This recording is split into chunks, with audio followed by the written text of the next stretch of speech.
السلام علیکم students of class 4۔ آج ہم نے اپنا جو سائنس کا نیکسٹ چیپٹر سٹارٹ کرنا ہے، چیپٹر نمبر 11، جس کا جو ٹاپک ہے وہ ہے فورس اینڈ سپیڈ۔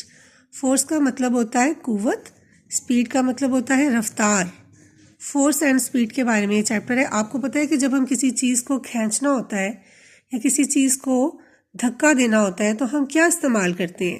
اگر ہم نے کسی چیز کو دھکا لگانا ہے، کسی وزنی چیز کو آگے کی طرف لے کے جانا ہے تو ہم فورس لگاتے ہیں۔ اگر اس ہارس نے ٹانگا اور اس کے اوپر بیٹھے ہوئے لوگوں کو آگے کی طرف کھینچنا ہے تو وہ کیا لگائے گا؟ فورس۔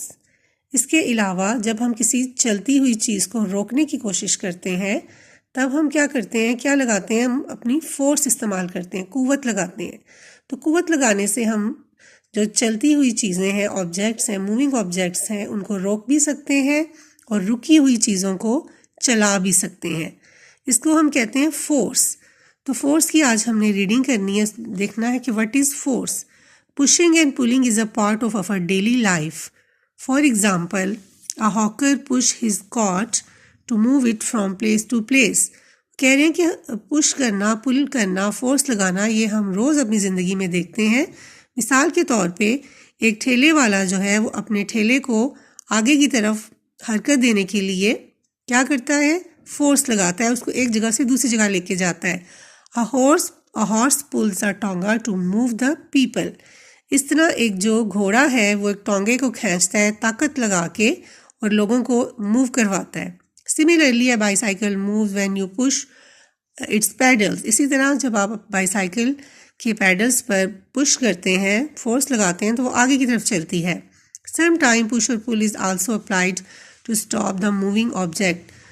بعض دفعہ ہم کسی چلتی ہوئی چیز کو، موونگ آبجیکٹ کا مطلب ہے حرکت کرتی ہوئی چیز کو سٹاپ کرنے کے لیے، روکنے کے لیے بھی فورس لگاتے ہیں، پش اور پل کرتے ہیں۔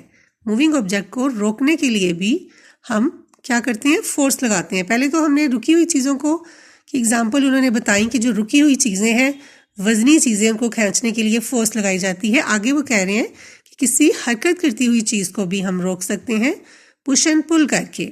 Wicket keeper when catch the ball he stop it with his hands. اسی طرح جب وکٹ کیپر ہے، جب وہ بال کو پکڑ لیتا ہے اپنے ہاتھوں سے تو وہ رک جاتی ہے بال۔ There are many other tasks when you do by applying push and pull اور both in your daily life. اس کے علاوہ کہہ رہے ہیں بہت سارے کام ہیں جو ہم پش اور پل کے ذریعے کرتے ہیں اپنی روزمرہ زندگی میں۔